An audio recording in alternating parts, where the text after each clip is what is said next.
Hello, I'm Sue Hughes, the director of Potter's Village. This project is an exceptionally good project, started by Jenny Green in 2007. Jenny was working with the cathedral here and got tired of burying newborn babies that she didn't feel needed to die. The problem being that the mothers died in childbirth and the families had no way to feed the child. And so all they could do was wait for the baby to die of starvation and bury the baby alongside the mother. I'm Annette. I work here as a care supervisor. Now here in Kisoro, the women have the problem of they die at the birth of the delivery, and Potter's Village is helping them by caring for those children. Our remit is to resettle each child to their family or family relatives, which we do very well in many ways, although it is not usually the father that takes the child back. It could be that Granny, who lives on the top of the mountain, says, "I'd love to have the child, but I'm too old to carry the child on my back. I can have the child when they're walking." And that's fine. We'll keep the child until they're walking. Or it could be Granny's on the top of the mountain and says, "I live on this mountain, but I farm the next mountain, and a toddler can't walk that far, but I could take the child when they're school age." And in those circumstances, we foster the child into the local community until they're ready to go to the family. Currently, there is a scenario we got where we found a home. The mother was a widow. She has 6 children plus the twins whom she was breastfeeding. The children were malnourished. There were 1.5 years, but the children were looking like 2 months. So currently those children are on support. They have gained weight, they are now looking good. So purposely, they are also those ones in support of that kind. Occasionally we get abandoned babies, and we have a social worker who's very good at tracking down where they might have come from. She works alongside the police. They go into the communities and ask who is pregnant and maybe doesn't have a child, or she visits those who are known to be pregnant to make sure they still are pregnant. And by and large we do find the family members. But the last 2 that we had in, we couldn't trace any family at all. And we sent these 2 to Fort Portal, an SOS children's home that deals with adoption. And in the few months that it took us to get the paperwork and the court orders together, they had found adoptive families in Uganda for them. So Christmas week, they came down to collect the children. And I feel that is a huge success story, because these were 2 children who were left to die that nobody wanted. And now they have families to love them for life. Hello, I'm Mike Hughes. I'm the resident doctor at the medical centre. I've been here for a couple of years, and I came out with my wife Sue at the beginning of 2013. We see several patients each day. Tends to be in the morning that it's quite busy, and some of the conditions are fairly minor and very similar to general practice in the United Kingdom. However, some conditions are very serious, and therefore we do have a small paediatric ward where we can admit patients when necessary. The commonest admissions are severe pneumonia, malnutrition, dehydration due to diarrhea and vomiting. And then we have some patients with malaria, and we've had several with typhoid. We've also had a couple of children with tetanus. We have with us a UK neonatal nurse, Rosie Brown. She's been here for over 3 years now, and she was instrumental in setting up the special care baby unit, or special care nursery as we tend to call it. Here we admit premature babies, of which there are many in the community, and sadly we also admit asphyxiated babies. Sometimes these children come direct from the community shortly after birth, but quite often they're referred from the local hospital, which is only about 2 miles away from us. Premature babies, sadly, are very, very common, but we are able to offer facilities that aren't available elsewhere in the area. We have 3 incubators, we have several oxygen concentrators, we have a phototherapy machine that we use for children who are jaundiced. And we also have something called CPAP, which is very useful when children are having difficulty in breathing. We've now got 2 of these machines because we were often having to choose between 2 children, both of whom came in with difficulty in breathing, having periods of not breathing, and we had to decide which baby received CPAP and which didn't. So having 2 of these CPAP machines has been a tremendous help, and it has saved lives.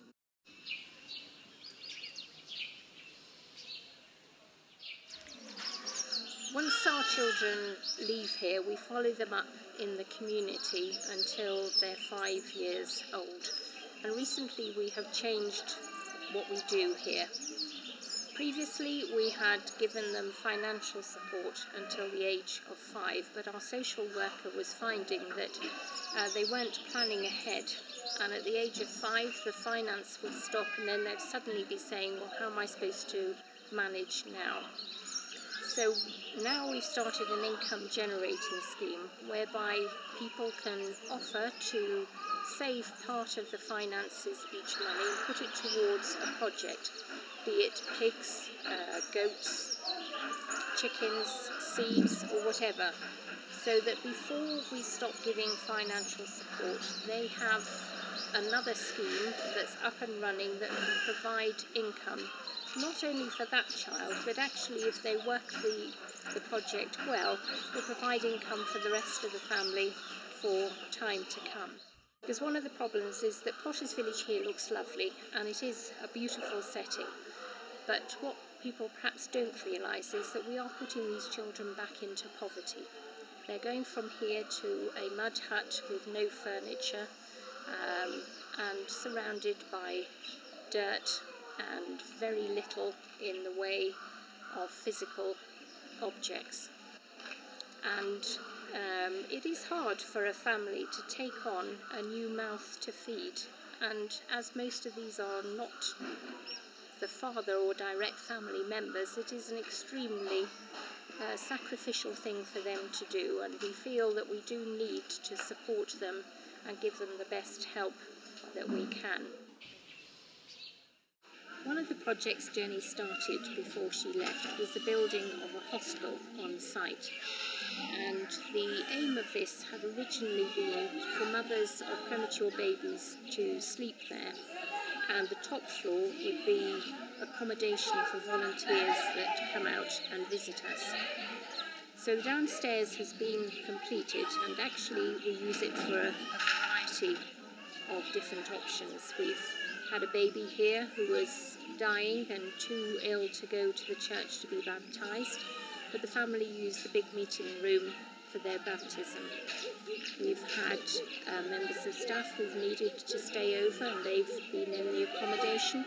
We have 2 members of staff with very small babies who bring carers and use the single rooms to house the babies while they're on duty during the day or night.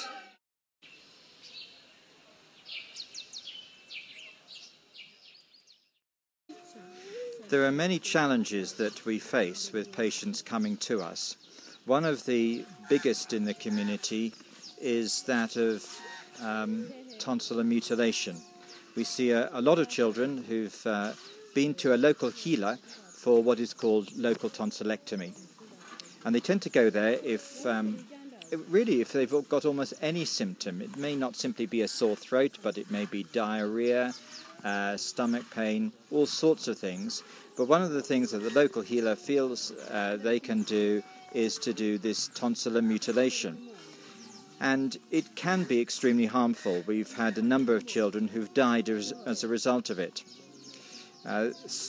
Sticks are used which aren't clean, sometimes bicycle spokes are used, and the healer will go from one child to another, simply sticking these sticks into their throats or up their noses, and they wiggle them around and sometimes cause considerable bleeding. So we've had some children who've inhaled the blood and they've come in with an aspiration pneumonia. We've had some children who've bled extensively, and as I say, some sadly have died and we've been unable to save. There is strong peer pressure for people to go for this treatment, if you can call it that. And we've even had some children on the ward who, after 2 or 3 days, are only slowly improving, and a relative comes in and recommends that the family take the child for a tonsillectomy. And it is extremely sad when that has happened. We've actually had children taken out of the ward, they've had this tonsillectomy, and then they've died. So this is a huge problem in the community, and it goes along, I suppose, with other problems which are really related to poverty and ignorance.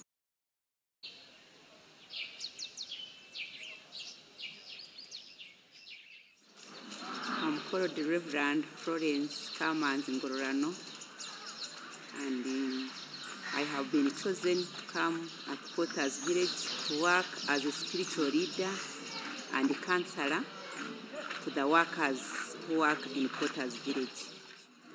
So what is expected out of Potter's Village? We expect that out of God's will, this Potter's Village should grow to the climax that the community needs it, so that the services reach everybody in the field.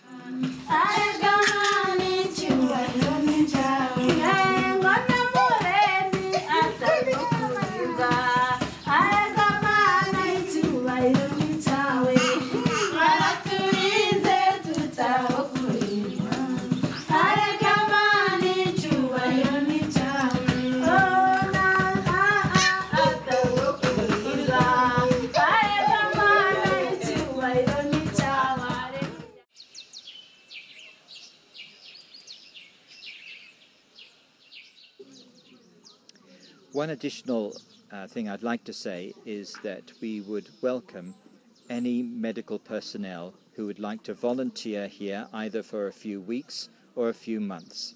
We would welcome doctors with pediatric experience or GP experience. We would welcome nurses with either pediatric or neonatal experience. In fact, we would welcome general nurses. We would welcome volunteer midwives, volunteer physiotherapists. We are hoping to develop an antenatal service in due course, and we would also like to be able to do more for our disabled children, of whom there are many in the community, and the facilities here are very limited at present. So anybody with any sort of medical experience who'd like to come here for a short or a longer period would be extremely welcome and gratefully received.